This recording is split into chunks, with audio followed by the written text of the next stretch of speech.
Ron McCoy, caught in a swirling maze of past and future ages, is now about to plunge into a new and history-laden adventure.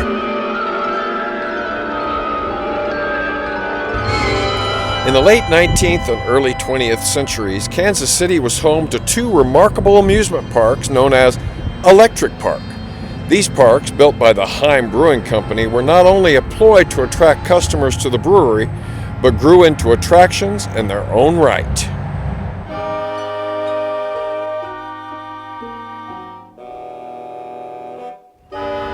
The Heim brothers, Joseph, Ferdinand, and Michael, were the owners of the Heim Brewing Company, the largest pre-Prohibition brewery in Kansas City.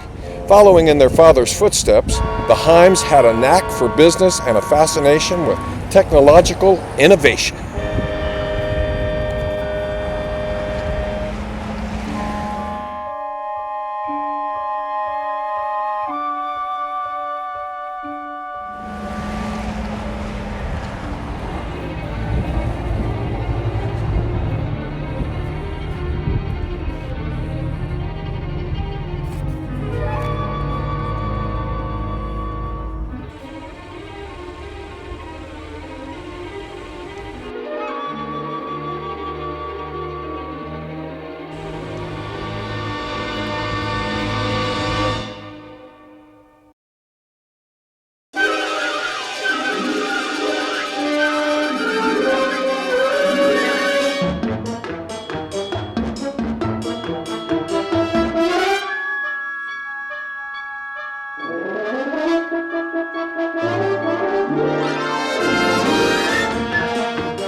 The first electric park, established in 1899, was located at Chestnut and Gwinnett Streets.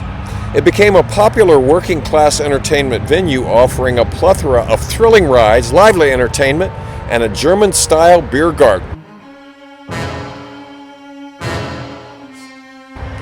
The second electric park opened in 1907, and it was even grander, situated at 47th and Paseo.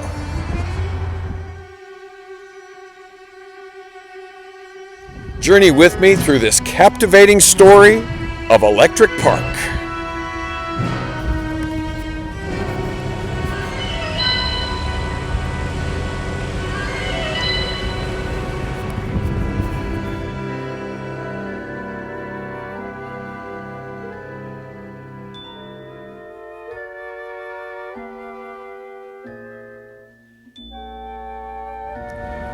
Constructed near the Heim Brewery in the East Bottoms, the first electric park opened its doors on June 3, 1900. The park immediately became a sensation, drawing in approximately 17,000 visitors on its opening day. Designed by architect Joseph W. Radnotsky, Electric Park featured innovative electric lighting that illuminated the park in a way that was never seen before, offering an array of attractions including a roller coaster, scenic railway, carousel, skating rink, swimming pool, bowling alley, and alligator farm. Electric Park had something for everyone.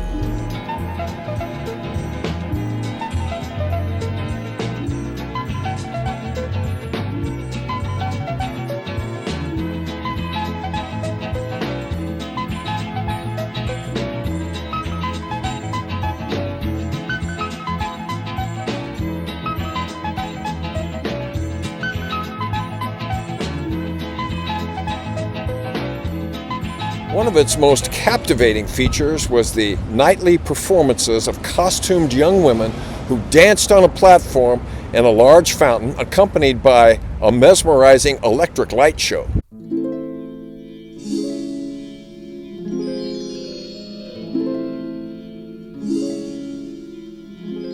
The park's success led to the extension of the Heim streetcar line and made it the go-to destination for Kansas City's working class population.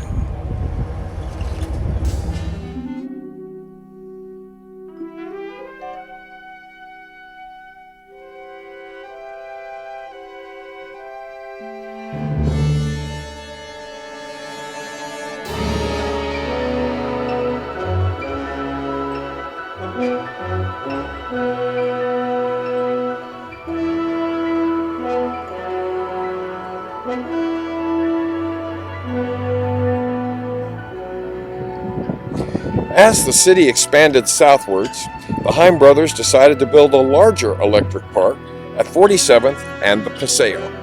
Opening on May 19, 1907 with a crowd of 53,000 people, the second electric park spanned a vast 27 acres. The park's main entrance featured a grand facade with ornate towers and arches, creating an awe-inspiring sight.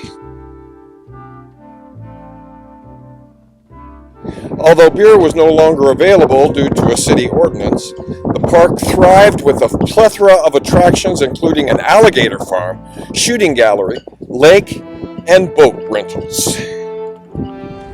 A young Walt Disney living just blocks away from the second electric park frequented the park and drew inspiration from its attractions.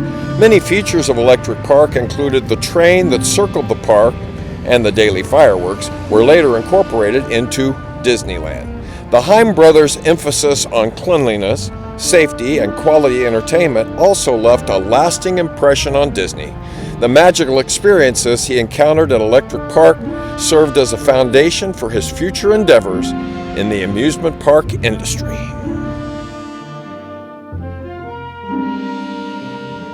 Electric Park was a marvel of its time, captivating Kansas City with its dazzling lights, exhilarating rides, and memorable entertainment. The Heim brothers' vision and dedication brought joy to countless visitors and left a permanent mark on the amusement park industry. The park boasted roller coasters, shooting galleries, a bandstand, and dance hall.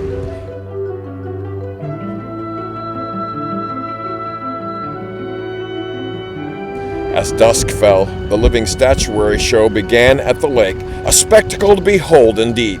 Beautiful young women rose mystically from the fountains as if on gossamer wings each hour of the evening, holding the crowd spellbound with their graceful poses, all the while flooded with colorful lights that emerged and blended, changing shades over their wonderful forms.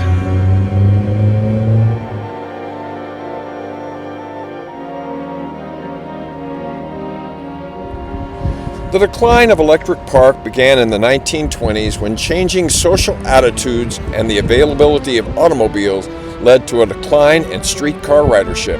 With reduced visitor numbers, the park struggled to stay afloat. In 1925, the park closed for the first time due to financial difficulties, but reopened the following year under new management.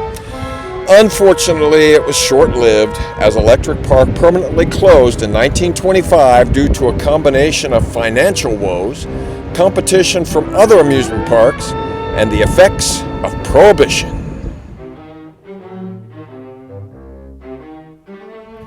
Today, the legacy of Electric Park lives on at J. Rieger and Company Distillery, a one-of-a-kind outdoor bar experience at their East Bottoms Distillery.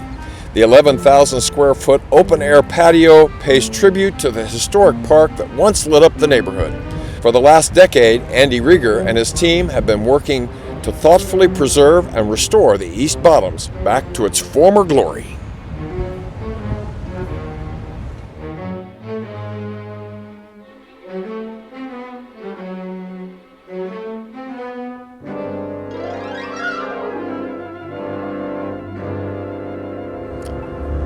New attractions including live animals were added to keep the public coming back.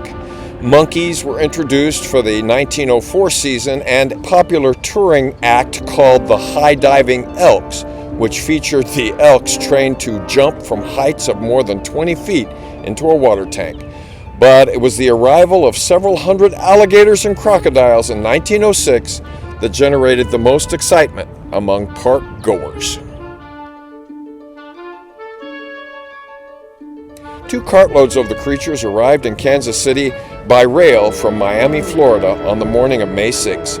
Curious onlookers watched as large alligators and crocodiles with muzzled snouts were unloaded from the rail cars, along with hundreds of smaller ones. 3 otters and several rattlesnakes were also among the cargo.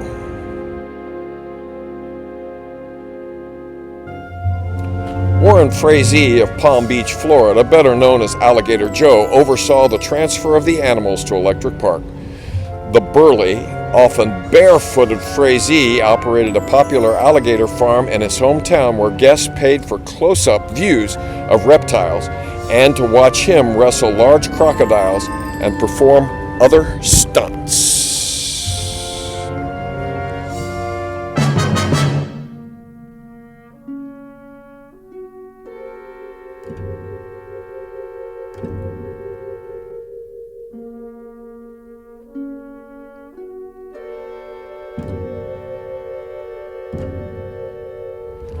The alligator farm returned as an attraction in 1907 when the new electric park opened.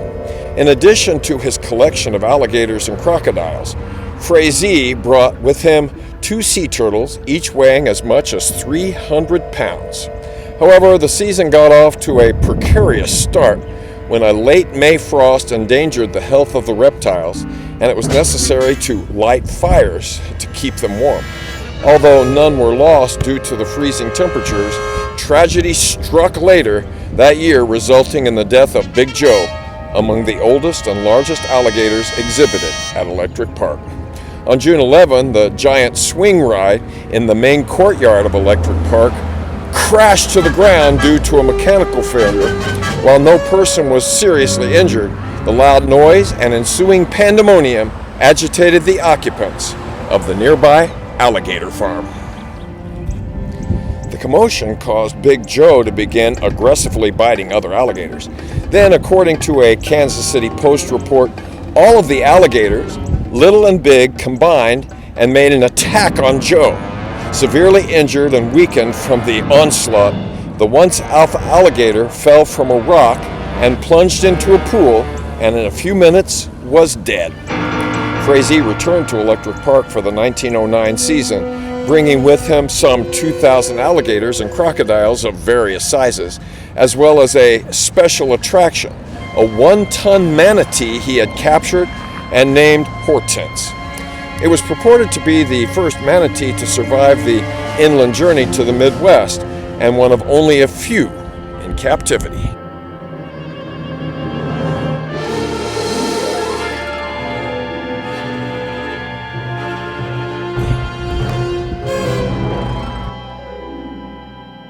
Ron McCoy now tumbles helplessly toward a new, fantastic adventure, somewhere beyond the infinite corridors of time. But where will he land this time?